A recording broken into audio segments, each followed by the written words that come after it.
저희는 2017년을 지나오면서 한 해를 뒤돌아볼 때 2017년도 쉬운 해가 아니었음을 알 수 있습니다. 곳곳에 테러가 있었습니다. 총기를 난사하며 아무 상관이 없는 사람들을 죽음으로 몰고 가기도 했습니다. 그런 일들이 여기저기서 여러 번 일어났던 것들을 알고 있습니다. 우리가 떠나온 조국에도 전쟁의 소식들이 들려오고 있습니다. 해병대 사령관 로버트 넬러라는 사령관은 이렇게 부대원들에게 명했습니다. 이제 전쟁을 준비하라는 것입니다. 전쟁을 대비해야 된다. 그리고 중국은 이 북한과의 국경에 50만 명의 난민을 수용할 수 있는 시설들을 구축하고 있습니다. 평화로운 시대가 아니라 전쟁의 시대입니다. 그 전쟁은 도처에서 일어나고 있습니다. 이런 갈등들이 국가와 국가, 민족과 민족 사이에만 일어나는 것이 아니라는 것입니다. 가까이에는 부부 사이에도 일어납니다. 정말 죽고 못 살 것 같은 부부가 이제는 죽이고 안 살 것 같이 싸우기 시작합니다. 점점 골이 깊어집니다. 내 뼈 중에 뼈요 살 중에 살이라든 그가 고통을 가져다 주는 여자로 바뀌어졌습니다. 하나님이 주신 저 여자하고 도저히 못 살겠다는 겁니다. 그리고 이제는 상대방이 가장 아파할 수 있는 단어들을 선택해서 정말 고통을 주고자 합니다. 어떤 사람들은 그 분노를 주체하지 못해서 배우자를 죽이기도 합니다. 어떤 사람들은 그 싸움을 이기지 못해서 스스로 목숨을 끊기도 합니다. 교회도 그렇습니다. 교회 속에서 화평과 평화와 사랑의 소식들도 들려오지만 그 못지않게 많은 갈등과 나누어짐과 다툼의 소식들을 우리는 듣고 있습니다. 아니, 우리가 살아가는 세상 가운데서 뿐만이 아닙니다. 성경 속에도 그랬던 것들을 알 수 있습니다.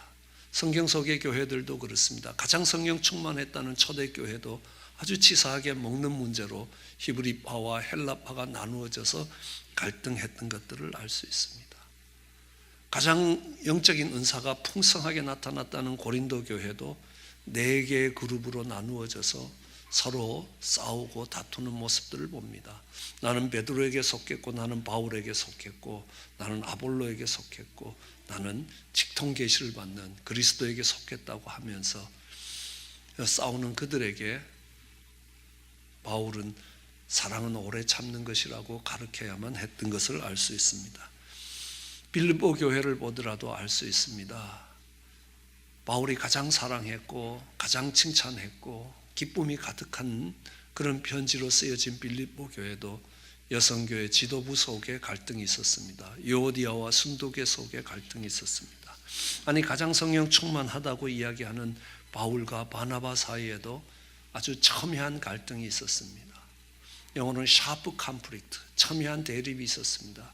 그들은 나누어져서 서로 다른 곳으로 선교를 떠나게 되는 것들을 볼 수 있습니다. 가정뿐만 아니라 정말 교회들도 그렇습니다. 가정도 정말 가장 하나님이 아름답게 창조하셨던 아담과 하와의 가정도 죄가 들어오기 시작하자 내가 하나님처럼 되고 내가 최고가 되기 위해서 가인은 아벨을 죽이는, 정말 형제가 형제를 죽이는 사건이 일어나게 됩니다. 서로 사랑하고 서로 허물을 감싸주며 걸어가야 될 형제들이 서로 시기하고 경쟁하고 미워하고 죽이고 하는 일들이 일어난 것입니다. 믿음의 조상으로 세워진 아브라함의 가정도 그렇습니다. 같은 아버지 밑에 자라지만 엄마가 다르다는 이유로 때로는 정말 이삭과 이스마엘 속에 갈등이 있습니다.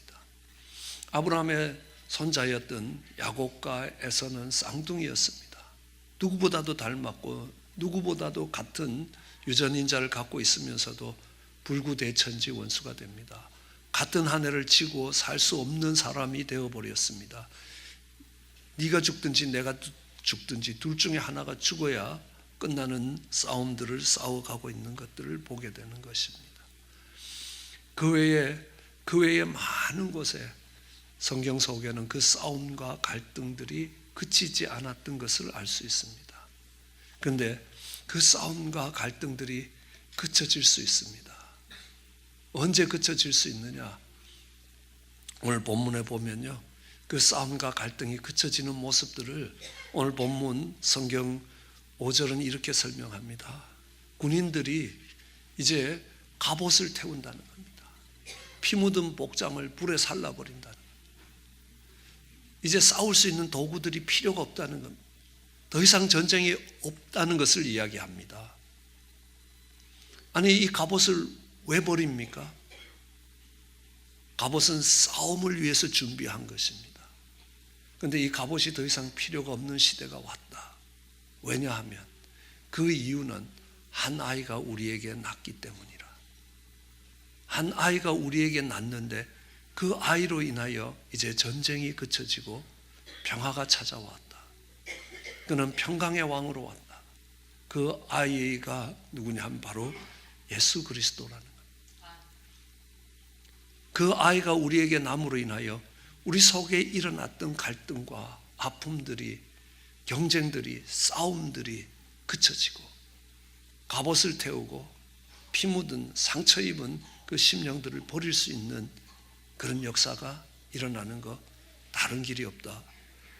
어떤 방법으로도 그 싸움과 갈등들을 멈출 수 없지만 우리 가운데 한 아이가 태어날 때는 그 일들이, 그 싸움이 그치게 된다. 그것이 바로 크리스마스라는 겁니다. 성탄이라는 겁니다. 그 예수님이 우리 가운데 태어나기 시작하면 우리 속에 있었던 갈등들, 싸움들, 나누어짐들이 그치게 됩니다. 야곱의 12아들들 서로 죽이고 죽이며 싸울 것 같이 그들이 함께 손을 잡고 이스라엘의 12지파를 만들어가는 것들을 볼 수 있습니다. 도저히 못 살 것 같은 부부 가운데 예수님이 찾아오시면 그들이 손을 잡고 다시 아름다운 가정을 꾸며가게 됩니다. 왜냐하면 우리를 찾아오시는, 전쟁을 그치게 하시는 그 아이의 이름은 바로 기묘자요, 모사요, 또 전능하신 하느님이요, 영존하시는 아버지요, 평강의 왕이기 때문이라. 우리는 그 이름이 그의 사명이기도 하고 그의 삶이기도 하다는 것들을 잘 알고 있습니다. 기묘자와 모사라, 이 기묘자라는 것은 정말 놀랍다, 기기묘묘하다의 준말이기도 합니다. 영어로 하면 원더풀, 정말 경이롭다. 그리고 모사라는 것은 카운셀러, 아주 특별한 재능을 가진 참모라는 겁니다. 이 둘을 서로 다른 단어로 볼 수도 있지만 한 단어로 보면 원더풀 카운셀러, 정말 기묘한 모사라. 이 모사라라고 하는 것은 우리가 보면 제갈공명을 생각할 수 있습니다. 이 제갈공명 같은 이 지혜로운 사람이 옆에 있으면 전쟁에 나가서 승리할 수 있습니다. 때로는 불리한 형국도 바꿀 수 있고, 때로는 군사력이 그만큼 안 되더라도 정말 지혜로운 작전을 통해서 전쟁을 승리로 이끌어 갈 수 있습니다. 그것이 누구냐 하면 이 지혜로운 모사에 의해서, 참모가 되는 사람에 의해서 그 일들이 이루어지는 것들을 알 수 있습니다. 다윗이 다윗의 왕국을 세워가는데도 많은 지혜로운 참모들이 있었습니다. 아히도벨도 후세도 그런 기라성 같은 참모들이 있었기 때문에 전쟁의 승리를 할 수 있었습니다. 우리는 우리의 삶에 실패하고 때로는 좌절하고 그러기 때문에 고통하고 그러기 때문에 무시하고 멸시를 받기도 합니다. 그럴 때에 우리에게 지혜를 주시는 주님이 찾아오시면 그 주님의 지혜, 그 원더풀 카운셀러, 그 경이로운 놀라울 만한 그런 이 카운셀러로 우리의 삶을 만져주시면 우리의 인생이 달라진다는 사실입니다. 제게는 두 자녀가 있습니다. 딸이 낳고 7살 어린 아들이 태어났습니다. 나이가 7살쯤 되면 안 싸울 줄 알았습니다. 맛있는 걸 먹을 때도 제 누나가 양보할 줄 알았는데 그렇지 않습니다. 동생은 이건 내 거야 라고 이야기합니다. 그럼 누나도 네 거는 아까 가졌잖아, 이건 내 거야 라고 이야기합니다. 둘 사이에 싸움이 일어나는 겁니다. 그러면요, 제가 나이가 많은 누나가 참어라. 그러면 누나는 또 내가 여자기 때문에 아빠가 이 섹슈얼 디스크리미네이션, 성적인 차별을 해서 나보고 참으라라고 이야기한다는 겁니다. 그게 아니다. 아들은 아직 말이 안 통하니까 얘가 말이 통할 때까지 네가 좀 양보하면 안 되겠니? 안 된다는 겁니다.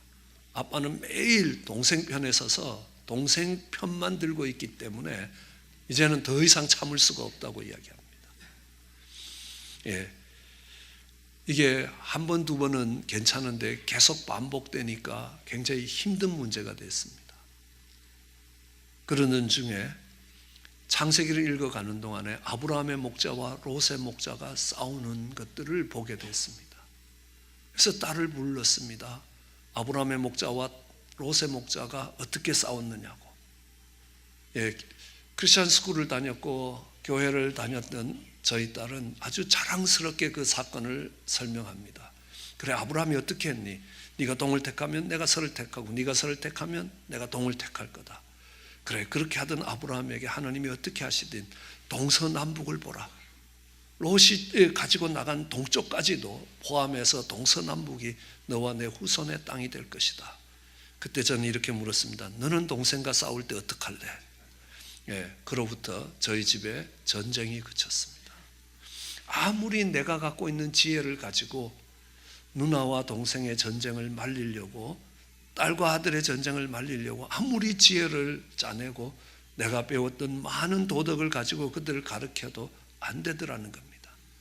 그런데 말씀이 육신이 되어서 이 기록된 하나님의 말씀이, 이 로고스의 말씀이 육신이 되어서 내게 하시는 하나님의 말씀으로 들려올 때에 그곳에 평화가 깃들었습니다. 싸움이 끝났다는 것입니다. 갈등과 정말 서로 미워하고 다투던 것들이 그 말씀이 육신이 되는 자리에서 끝나는 것입니다. 우리는 말씀이 육신이 돼서 이 땅에 온 것이 예수 그리스도고 그것을 우리는 성탄이라고 이야기합니다. 로고스의 말씀이 육신이 되어서 우리 가운데 나타나니까 그곳에 전쟁이 그쳐졌습니다. 여러분 삶에 본인나처럼 여러분의 삶을 힘들게 하는 사람이 있습니까? 야, 내가 저 사람 보는 것만도 고통스러워서 도저히 같은 하늘을 지고 못 살겠다 하는, 나를 괴롭히는 것이 역사적 사명을 갖고 정말 태어난 사람처럼 내 인생을 힘들게 만드는 사람이 있습니까? 예, 그러면 한나에게 주신 말씀이 기억날 수 있습니다. 그것이 한나로 기도하게 만들었고 그 기도하는 그를 통하여 하나님이 사사시대를 끝내고 새로운 시대를 열어가셨다는 것입니다. 그렇다면 그 하나님의 뜻이 이루어지기 위해서 내 삶에도 그와 같은 어려움과 고통이 찾아왔다고 한다면 그 고통을 넉넉히 이기고 그 고통이 더 이상 나를 괴롭히지 못합니다. 그곳에 평강이 임하기 시작하는 겁니다. 그래, 하나님이 높으신 뜻을 가지고 이 과정을 지나가게 하신다. 그러면 내 인생의 괴로움과 아픔과 고통들이 지나갈 수 있게 되는 것입니다. 그곳에 평강이 임할 수 있다는 것을 알 수 있습니다. 예, 솔로몬 같은 경우에는요, 태어나 보니까 참 저주스러운 가정에서 출생했습니다. 아버지가 자기 엄마의 옛 남편을, 그것도 충실한 부하를 죽이고 그 엄마를 빼앗아서 자기를 놓은 겁니다. 내가 나보니까 그런 집안에서 태어났습니다. 그래도 그냥 입 다물고 살면 대부분 모를 텐데요, 이 가정은요, 이스라엘의 온 백성들이 다 아는 가정이 되어버렸습니다. 자기가 지나가면 이야기할 겁니다. 제가 바세바와 다윗 사이에 난 솔로몬이라고. 태어난 것 자체가 얼마나 고통스럽고 저주스러웠겠습니까? 그 자라는 과정들이 얼마나 고통스러웠습니까? 많은 출생의 비밀을 갖고 있는 사람들이 있습니다. 그러나 어느 경우에도 솔로몬만큼 고통스러운 사람은 없었을 것입니다. 그런데 하나님이 그를 평강의 왕으로 그 이상 지혜로움이 없을 정도로 정말 놀라운 왕으로 만들어 가십니다. 그것이 하나님의 계획이라면 이렇게 비천한 존재인 나를 하나님이 존귀하게 만드실 것이다. 그러면요, 그 비천함으로 인해서 오는 눈물과 아픔과 고통과 사람들이 주는 조롱과 무시를 넉넉히 이길 수 있고 그 속에 평강을 만들 수 있기 때문에 그 하나님의 지혜가, 그 하나님의 말씀이 육신이 되어서 우리 가운데 찾아올 때에 우리는 평강을 얻을 수 있게 될 것입니다. 우리는 알 수 있습니다. 그 하나님이 베푸시는 은혜가 없다면 우리는 평강을 누릴 수가 없게 됩니다. 우리는 부족한 사람들입니다. 허물진 인생입니다. 내 평생 살아온 길 뒤를 돌아보면 걸음마다 자욱마다 죄악의 발자국들이 남아 있습니다. 무시당하고 조롱당하고 손가락질 당하는 것이 당연한 대우라는 것입니다. 그럼에도 하나님께서 정말 은혜를 베푸셨습니다. 내가 500이나 되는 죄를 졌다면 정말 죄인으로서 고개 들지 못할 겁니다. 근데 우리 하나님의 지혜는 은혜로 그것을 용서했다면 이제는 내가 50데나리온 빚진 자보다 더 많은 하나님의 은혜를 받은 자로서 그것이 괴로움의 원천이 아니라 기쁨과 감사의 원천이 되도록 만드는 그 하나님의 놀라우신 지혜가 있습니다. 그 말씀이 육신이 되어서 우리 가운데 오면 우리의 열등감도 우리의 고통도 아픔도 눈물도 사라지고 그곳에 평강이 임하게 되는 것을 알 수 있습니다. 전능하신 하나님이라 능력이라는 것입니다. 힘이라는 것입니다. 여러분 혹시 기억하실지 모르지만요, 고등학교 다닐 때 물리학을 공부하면 이런 공식이 있습니다. F=ma. 힘이라는 것은 가속력을 만든다. 자동차가 정지되어 있다가 달려나가기 시작하면 가속이 붙기 시작합니다. 처음에는 정말 10마일로, 그 다음에 20마일로, 30마일로, 40마일로, 60마일로 달릴 수 있게 되는 겁니다. 그렇게 달릴 수 있게 가속을 하기 위해서는 반드시 힘이 있어야 되는 겁니다. 그 힘이 움직여야지만, 힘이 들어가야지만이 이 가속이 일어난다. 힘이 없는 곳에는 가속이 일어날 수 없다는 것입니다. 가속이 없는 곳에는 힘이 없다. 다르게 이야기하면 우리 삶의 변화라는 것은 반드시 그 뒤에 움직이는 힘이 있어야 됩니다. 사람이 변화됐다라는 것 저절로 되지 않습니다. 무엇인가의 힘에 의해서 그 사람의 삶의 변화들이 일어납니다. 근데 하나님이 전능하신 하나님으로 우리를 변화시키실 것입니다. 그 주님이 전능하신 능력을 가지고 인생을 변화시킵니다. 정말 비천한 인생이라도 존귀하게 만드는 것입니다. 고기 잡던 베드로, 정말 비린내 나는 생선의 수를 헤아리면서 평생을 살아야 될 그 베드로를 사람을 낚는 어부로 변화시켜 주셨습니다. 어떻게 변화가 되겠습니까? 내가 아무리 두 주먹을 굳게 쥐고 발버둥 친다고 되는 게 아니었습니다. 주님의 능력이 그를 붙들었기 때문에 그렇습니다. 그럼 그가 지나간 자리에 그의 옷깃에 손을 대기만 해도 병이 낫고 귀신들이 쫓겨나갔습니다. 그래서 수많은 하나님의 능력을 본 사람이 그 베드로를 통해서 하나님께로 돌아올 수 있었습니다. 그게 베드로의 능력이겠습니까? 아닙니다. 베드로와 함께 하시는 주님의 능력이었습니다. 그 주님은 전능하신 하나님이십니다. 우리를 바꿔놓으실 수 있습니다. 망가진 우리의 인생을 온전케 하실 수 있습니다. 비천해진 인생을 존귀케 만들어 가실 수 있는 능력이 우리 주님께 있기 때문에 우리는 그 주님을 전능하신 하나님이라고 부를 수 있습니다. 믿음의 조상 아브라함을 보더라도 우리는 그 아브라함의 탁월함이 아닙니다. 늘 말씀드리지만 아브라함은 아내를 2번씩이나 팔아먹는 비겁하고 치사한 인간입니다. 그렇지만 하나님이 그를 아들을 번제단에 드릴 수 있을 만큼의 믿음의 사람으로 바꿔놓으셨습니다.